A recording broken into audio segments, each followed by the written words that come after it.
Welcome back to the Dungeon Master's Block, the place where we come to talk about the Dungeon Master, the most important person in the game, the only person capable of playing God, killing characters, and lowering the egos of all other people at the table.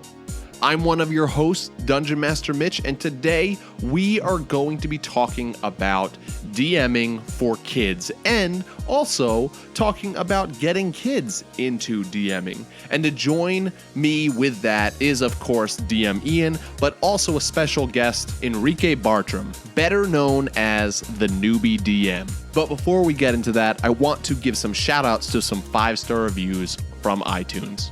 Our 2 reviews today come from Canada, and the first one is from Crimson Rogue, entitled Amazing Resource. As a longtime nerd going back to AD&D, I have been predominantly a player, but always have the itch to DM, having flirted with it on occasion. These guys are a great inspiration and a valuable resource in all things Dungeon Master. Thanks to this podcast, I have moved forward with campaign ideas as well as style advice, and am excited to start a brand new campaign with my gaming group of old and new players. Thanks, guys. Thank you, Crimson Rogue. We really appreciate that. Our next one comes from Alex Ellsworth and is entitled Best Podcast I Have Listened to. Still. Alex says, last time I gave a 5-star review was 2 years ago, and my iPhone broke, so I could not listen, but I got a new one, and every night I don't read a book, I listen to this podcast. P.S. Sean Ellsworth from Tribality is my dad. Yes, thank you so much for that review, Alex. We appreciate it. We love our younger listeners. You guys are awesome. Thank you both for those awesome reviews. And without any further ado, let's head to the meat. I'm starving.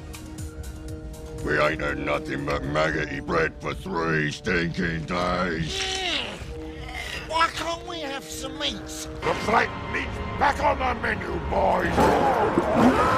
So for this segment of the meat, we are going to be talking about how to run games, how to GM, how to DM for kids. And to help us talk about that, to help us think of strategies and just tips and everything, we want to welcome to the show Enrique Bartram, the Newbie DM, as he may be more well known. He is a blogger, and he is also the creator of RPG Kids. So welcome to the show, Enrique. Thank you, guys. Thank you for having me on. Pleasure to be here. Fantastic. So we're going to start off by asking you just a couple questions, and the first one is that simple, age-old question of, can you tell us a little bit about yourself? Right. So I'm a guy down here. I live in Miami with my family. I got 2 kids. Married with 2 kids. I work in television during the day, and at night I'm kind of trying to figure out what geeky thing I could do at night. So I'm either designing something, or working on my game, or writing something, or drawing maps for another game, or working on my Roll20 setup or something. So that's basically it. When I'm not working or hanging out with the family, I'm trying to figure out what kind of geeky trouble I can get into. Filling that geeky hole with anything.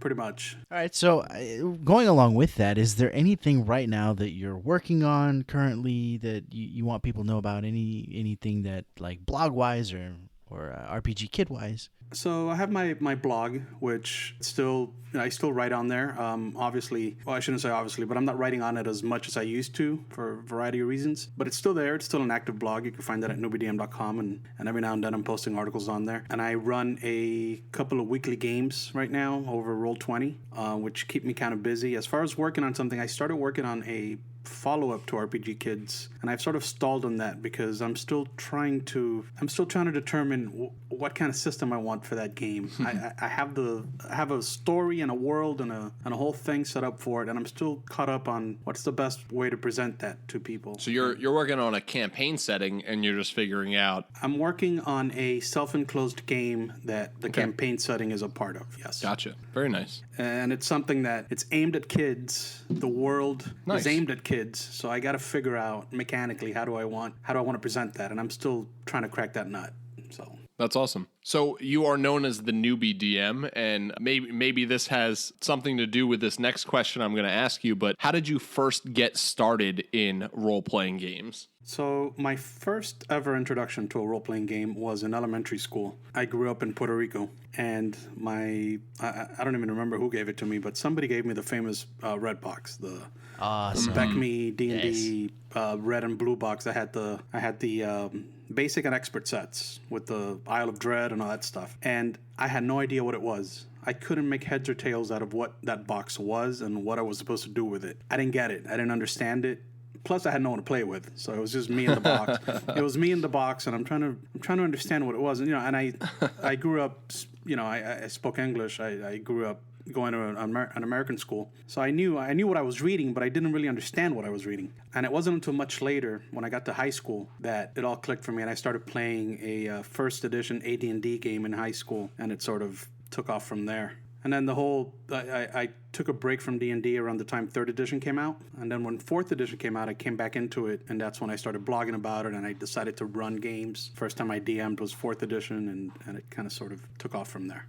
So Nice. I mean, you have created RPG Kids. You just said you're working on another game for kids specifically, and you're a father. So have you DM'd, have you GM'd for your kids? Yeah, well, that's how RPG Kids came about. RPG Kids, it kind of all sort of a perfect storm that came together because my daughter was born in 2005, and 4th edition came out 2008. So I started playing 4th edition again, or D&D again with 4th edition, and my daughter was 3, 4, 5 years old, and she was very curious about what we were doing and what the minis were and what the dice were and the whole tactile thing of, why they look like toys to her, obviously, because that's what minis look like, right? So she was very curious and very much interested in what we were playing.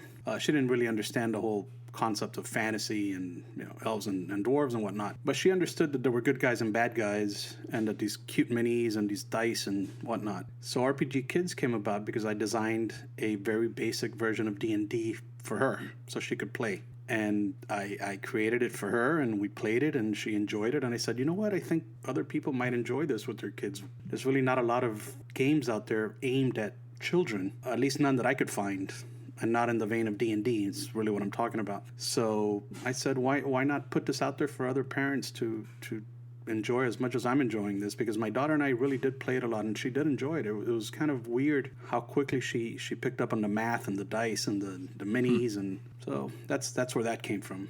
Awesome. So here's your last question, Enrique, and it's always our surprise question. We always throw it in at the last second to try to catch you off guard a little bit in a good way. But the question is, if you could be any PC class from any game in real life, what would you be, and would you use those powers for good or for evil? So my 2 favorite role-playing games in the world are D&D and the Star Wars D6 West End Games game. Yeah. So if I had to pick a class, I wouldn't pick a class because D6 has no classes. So I would be the smuggler template from the West End Games D6 game, and I'd have my own YT-1300. And There you go. I would use my powers for Gray. Not good or bad. For Gray, yes. Great Jedi. I like it. I'd use my powers for Gray. And you make of that what you will. That's fantastic.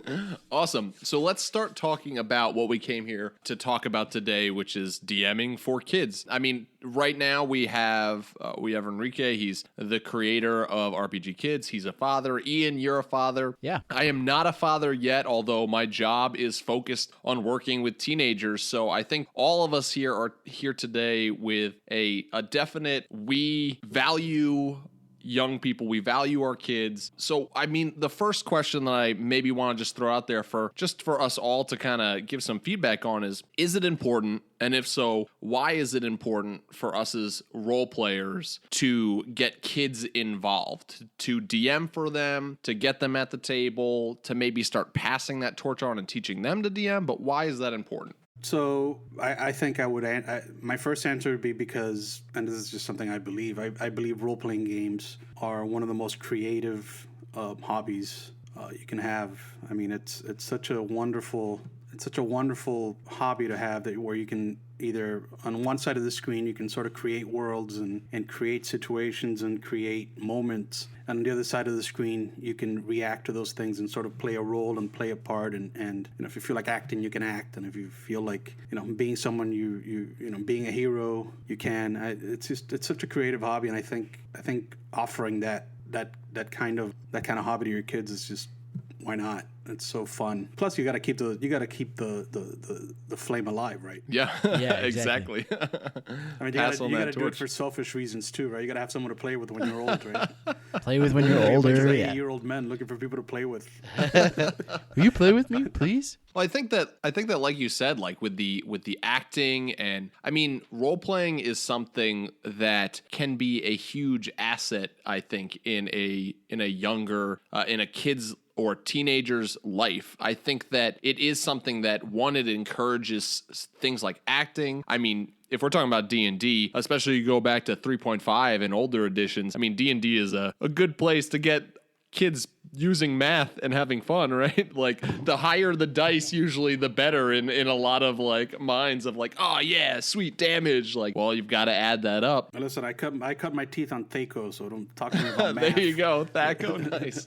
Yeah, but like it's something that can encourage and teach improv, acting, and social skills. It's always baffled me that D&D, and I think we're moving away from it with it becoming more popular, that D&D has always had this idea of, oh, it's this game with a lot of awkward people that can't do well in social situations, but it's a completely and total social game. That's what it's all about. And I think that's something that for kids, like, it can teach them how to be more confident. And I mean, you can teach morals through D&D, through storytelling, which is something that's fantastic in a fun way for kids. Well, and you've seen this, Mitch, with some of the games that we've had here at my house. I've got two boys. One's 3. His name is Zane, and the other one is 18 months. He's not quite old enough to know what the games are yet. But, Zane, there's one night we were playing our Star Wars campaign, and Zane was right at the table rolling dice and having fun, not really understanding what he was doing. But the other day, he picked up one of my D20s, and he said, I can kill monsters? And, that was one of the coolest moments for me as a dad, seeing my little boy. He understood enough. What it was for. Like, it was awesome. And, that's something I want to encourage in him, because it is about the creativity. It is about thinking outside of the box and coming up with creative solutions and learning how to cooperate both as a player and as a DM. Yeah, like, there's really no downside to this hobby. It's like, there's so many different lessons you could take from it. Like you said, the teamwork and morality questions, and it really, you could really make someone think about stuff, and the type of questions you probably wouldn't face in real life. Like you said, the morality questions and the whole creativity thing, and even and if you really want to, I mean, you're right. Like, it used to be a lot more this way, but it really was the way for the geeky, introverted kids to sort of all get together and be, be cool kids amongst themselves. Yeah. I played with a bunch of nerds in high school. I was one of them, but no judging. We were sitting in my buddy's bedroom, rolling dice and having fun, and that's what it was. It was good times.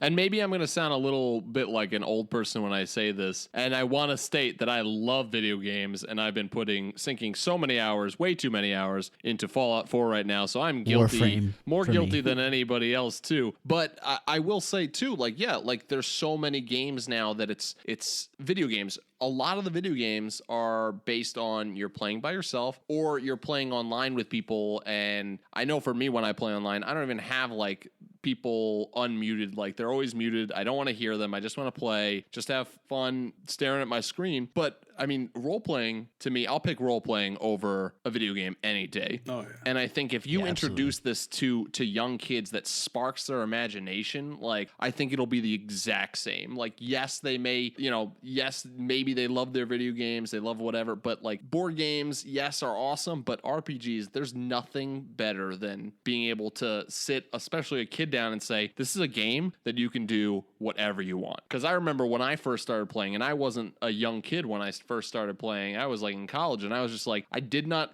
completely grasp the concept of, no, this is a game that you can do whatever you want. You can dream up any world, you can dream up any character, you can go anywhere you want in this type of game. I one of the Gen Cons a few years back, I ran RPG Kids for a family. They wrote me online and they said, "Oh, would you mind running RPG Kids for my daughter?" And so we sat down at one of the little cafeterias there somewhere. I don't remember where we were. And I ran RPG Kids for her. I ran her through an adventure, and it was so much fun just to see her, the little girl, get into it and start asking questions. Yeah. And pretend and try to visualize what I was telling her and laugh. And I'd do like the silly voices, and it was just so much fun. Kids are a blank slate, right? So you could sort of impress them and amaze them with, Yeah, the amount of that might tropes that you not. could recycle are amazing because they're not tired anymore.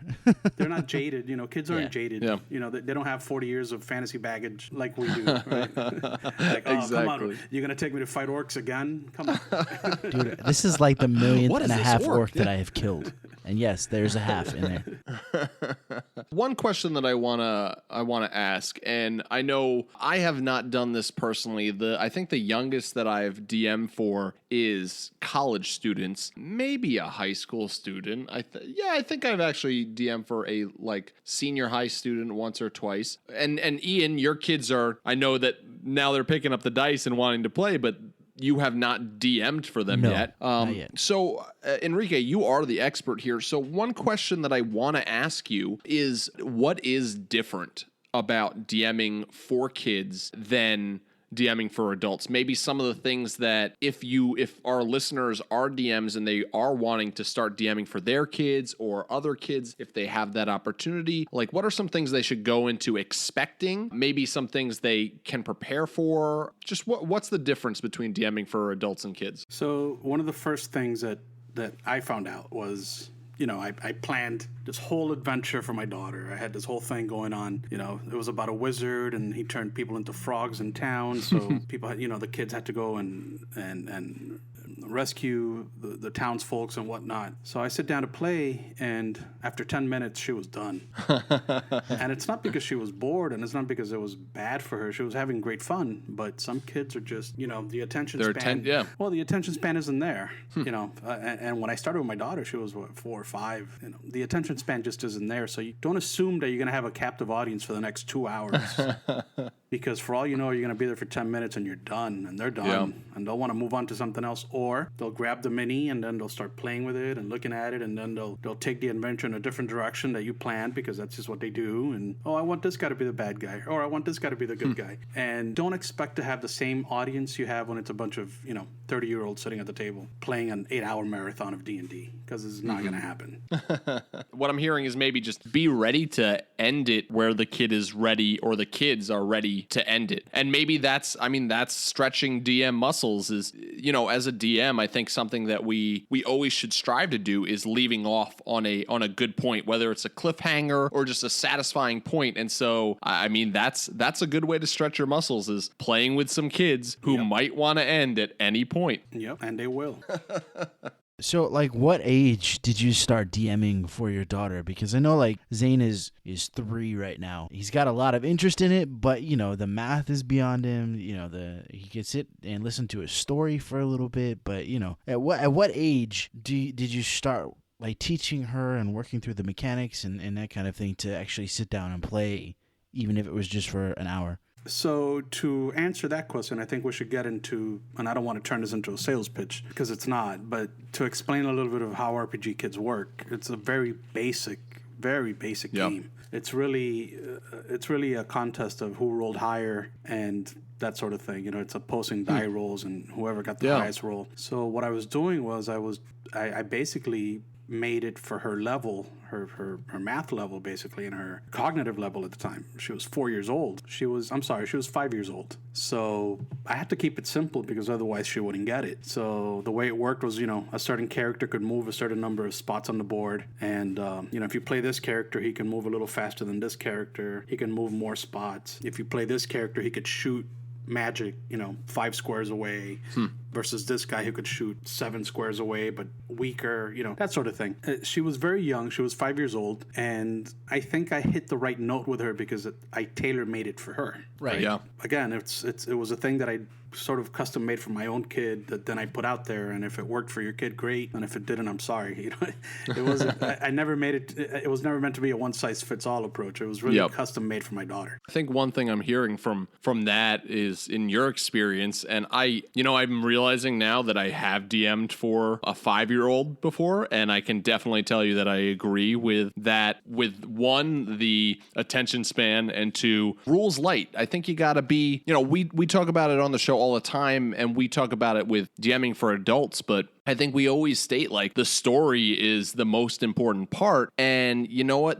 One of the things that the Dungeon Master Guide opens up saying is if a rule doesn't work for you and your group, throw it out. This is not a game like Monopoly where you want to like, oh, let's pull out the rule book. Like if there's something that you're just like, you know what, this just works better. I think for kids, you have to be even more so just able to be open to that. I remember now this whole thing of I DM'd a game for one of our reoccurring guests, Flawful Jared, and with his wife and his kid, they sat down and we played just because she was so entranced by the minis on my shelf one day. And she went, I want to play as this guy. And she knew that her dad played with me. And we sat down and we played for maybe like 20, 30 minutes. But I found out that it was, she didn't care about any of the real die rolls and whatever. She just kind of wanted to say, I do this, and have me go and explain how it happens in the story. And so that's what we did. And she had a blast. And we kind of let her create her dad's character, which she ended up having something around 90 health, and her dad's character had 1 health. It was fantastic and hilarious because she wanted to be the hero and to have her dad be struggling behind. It was so funny. But she loved it, and through it I got to get her to do voices and act, and I had a little bit of fear put into her when I described the orc. She was like, that's scary. It was fun. But being rules light, I think, was something that definitely helped the situation. Do you have any other tips or differences about DMing for kids? I do. I think that one of the things that I found worked for me was really hamming up the DM role as far as getting into character and sort of goofy voices and silly situations and that sort of thing. Like you don't want to throw a heavy plot into the mix. You don't want to do some heavy political plot that you're trying to get kids to get into when it's really clearly not meant for them. So like the stuff I came up with was the like I said, the wizard who turns the town people into frogs, or the evil gremlin who kidnapped the unicorn, or there were cute little stories that and the other thing that was really important was that in RPG Kids, and I think it's not unique to RPG Kids at this point, but the kid is the hero, but he's not just a hero, but the character in the game is also a kid and is also a hero. So it's not kids are playing adults, they're playing kids. Yeah. And the kids are the heroes, and the kids are the ones that are saving the day and taking care of the townsfolk and being the heroic characters that they have to be when you're a character in a role-playing game. See, now that was something that had never crossed my mind, because you're an adult, you play adult usually characters and all of that, right. But to have a kid play a kid character, that's something that's really cool. Like that, for whatever reason I wasn't connecting that in my head, and to actually you have the child playing a child and being the hero. That's amazing. That's really, I mean, a kid doesn't know how to think like an adult, so you gotta let them be them, and the only way to let them be them is to let the characters be kids. So like in this world I'm creating, and I don't want to give away too much of the world, but by necessity the kids are the heroes of the world. So one thing that you were saying is that, you don't want to have this heavy political plot, and you were talking about using goofy voices and stuff. So do you find when DMing for younger kids that comedy is one of your first go-tos, that goofiness? Do you find that's one of the strongest assets to DMing is using laughter? Yeah, for me it is, because I'm naturally a little bit of a class clown anyways. Right, so it kind of comes natural to me, making the funny voices and the oh, look at you. Yeah, very cartoony, yeah. Yeah, that sort of cartoony thing, I'm all into that, so I'm remembering this email that a teenager, I wish I could remember the name of him so I could give him a shout out, but he wrote into the show and he was DMing, and he was DMing for his younger brother, which I told him, that's awesome. Like, that's so cool that you're DMing at this young age, but also that you're bringing your younger brother into the game with you. And he shared that one of the things that was frustrating for him was, I think he was at the point in his teenage years that he wanted to get more into a serious type of game. And he said whenever he tried to do something serious or have this big like twist happen or whatever, that his brother never bought into it quite as much, and that his brother just seemed like he wanted to play a game that was like his Saturday morning cartoons. And one of the things that I said to him was, hey, well, maybe that's the game that you should run for him, to get him to buy in, to get him to be really excited, is allow him a little bit of movement to be able to play out those scenarios in his mind that call back to those Saturday morning cartoons that he loves so much, using those goofy voices and using comedy, and just even cartoon logic sometimes might be something that just brings them in even more. You want to understand that your audience is, at the end of the day, we're talking about children. So the whole thing with the attention span is very important. Don't be offended if they walk away after 10 minutes. It's kids being kids. They're not going to sit through a 2-hour RPG session. Not at a young age like that. At 5, 6, 7 years old. It's not going to happen. And keep it light, keep it simple, keep it moving, because if you get too bogged down with rules, at the end of the day, you got to keep in mind that you're the only one that cares about those rules. They're probably more interested in the story anyways.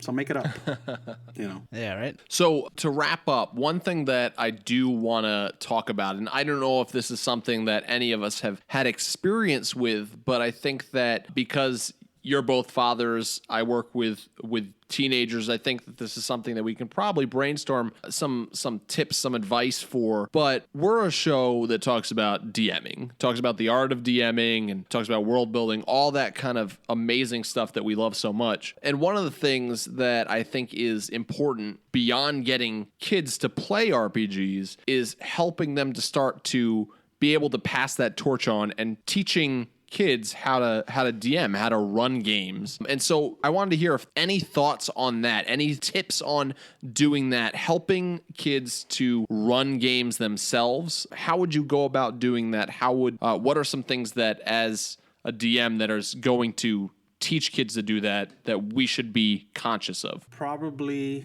keep it simple, keep it light, keep it moving. Don't get bogged down in the minutia of the rules, not at first, because I think you're just going to turn people off. And it's intimidating enough to get into a game that has 3 hardcover books as your entry point, right? Yeah. It's asking a lot. These kids are reading at school all week. They're doing homework all week, and then they're going to play a game, you got to read 3 hardcovers. It's like, dude, come on, right? So keep it light, keep it simple. Try to be try to explain the game in its least amount of detail as possible. Yeah. And I think it depends on what age we're talking about. Right. Obviously, teenagers are might be a little bit more able to. Yeah, but we're talking younger kids dropping the DMG in front of them and going, all right, let's talk about AC and all that works. Yeah, this is alternate initiative methods here.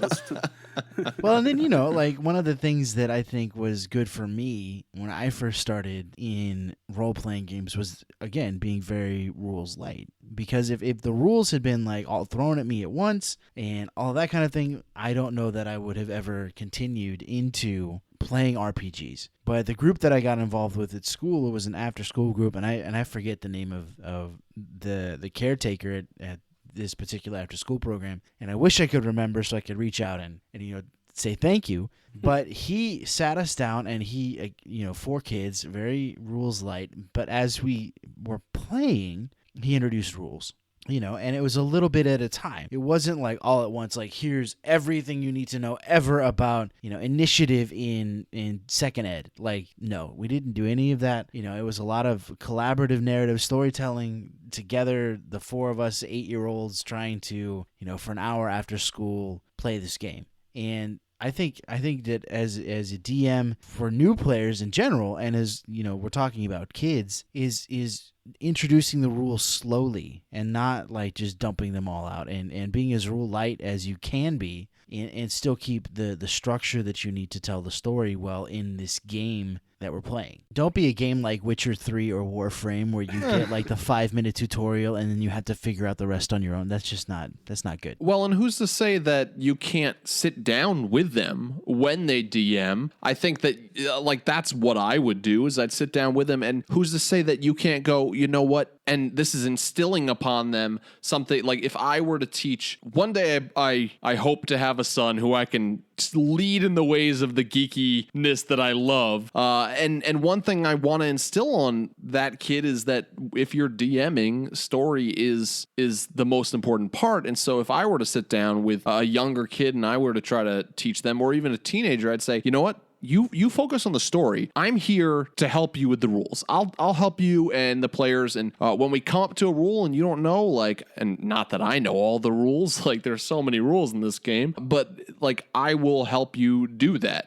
You focus on the story this first time or the second time, whatever. And I think that's also instilling in them, hey, story is the most important part of DMing. I think we're going to wrap this up. And so, Enrique, thank you so much for joining us. Thank you for giving us this insight into DMing for kids, running games for kids, and helping teach kids how to DM. If any of our listeners would like to get in touch with you, check out what's going on in your world, where can they go for that? So you could visit my blog. It's at newbiedm.com, or you could find me on Twitter. I'm always on Twitter. I have pretty much a Twitter window open at work where I'm just always chatting with people. So chances are you send me a tweet, I'll answer you back fairly quickly. I'm on Twitter at Newbie DM. The website is newbiedm.com, and you could find RPG Kids there at newbiedm.com/RPG Kids. Perfect. So thank you again, Enrique. We hope that you can join us again in the future. Whenever you guys want. You let me know. I love talking D&D and DMing, and I love being on podcasts. I think it's a lot of fun. So you guys are doing a great job. Thank you so much. Well, that's our episode for today. We hope that you have enjoyed and were able to glean some knowledge from our discussion on DMing for kids. If you'd like to get in touch with us here at the show, you can send us an email to dungeonmasterblock@gmail.com. If you love our show and you love what we do, please consider going over to iTunes and giving us a 5-star review. If you do, we will be sure to give you a shout out at the beginning of one of our episodes, and it just helps other people know that we are a podcast worth listening to. You can follow us on Twitter at DMS_block. That's at DMsBlock. And you can like our Facebook page. Both of those places are great ways to get updates about the show. We have a Patreon member shout out of the week, and this week's Patreon member shout out goes to DM Packs. Thank you so much, DM Packs. Thank you for your support of us on Patreon. DM Packs is a gold dragon. We very much appreciate all of our dragons. Thank you, DM Packs, for your support. The Dungeon Masters Block is a proud member of the Block Party Podcast Network. Check out other shows with our network like the GM Showcase, Geek Wars, We're So Bad at Adventuring, and more. Well, that's it for this episode of the Dungeon Masters Block, the place where we come to talk about the Dungeon Master, the most important person in the game, the only person capable of playing God, killing characters, and lowering the egos of all other people at the table. Keep on dungeon mastering.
Goodbye.